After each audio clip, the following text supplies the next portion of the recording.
So we're here in San Francisco and joined by Alex, who worked with us 2 years ago, and it's so nice to meet you, man. Nice meeting you as well.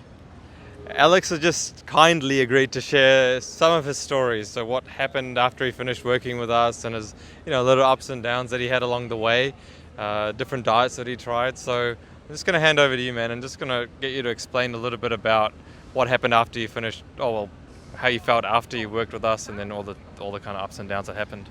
Sure. So to put things in perspective, when I started with the high carb health guys, I had just gone in for my first colonoscopy, and it showed inflammation up through the first 10 inches, which is about 25 centimeters of my large intestine. I then started the high carb health program on the healing diet and went through it after 3 months and saw another GI doctor after completing that program, and they found absolutely no inflammation in my large intestine.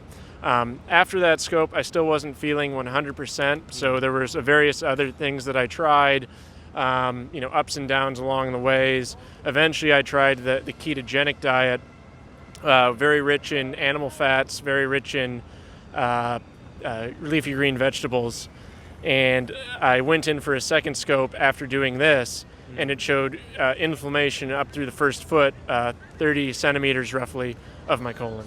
Yeah, you tried the raw milk as well, didn't you? Tried the raw milk along with the ketogenic diet, but that is the story for me on the high carb health program. Fantastic, man. So as you can see, when you follow the science and the evidence, and I think you are very much evidence based, aren't you? You need to see the data. I'm an analytical guy. Yeah, and so what I really appreciate about Alex is he will give something a go, and he will look into all the research and the data. He won't just follow anecdotal evidence. He won't just listen to me and say, oh, Shamiz had this and that's because, that's why I'm going to try it. He's going to actually try things and look at the research and do that. So, he's tried different things. He was doing the standard Western diet. He got sick. Did our program, got better, wasn't feeling 100%. Tried the carnivore diet or the high ketogenic diet. And when he saw that the inflammation was worse, he changed his mind. So that's kind of like what we kind of are trying to share here, is that trying things isn't bad, but you've got to look at the evidence and the data and realize what's going on. So you did some pelvic stuff, didn't you?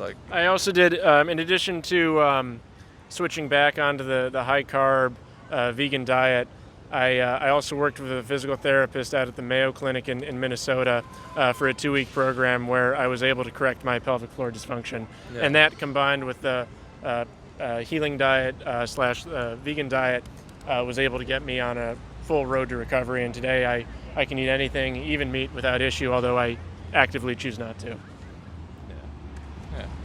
So he's one of these people that is going to, he's not vegan, but we don't hold it against him, and he's like one of our good friends.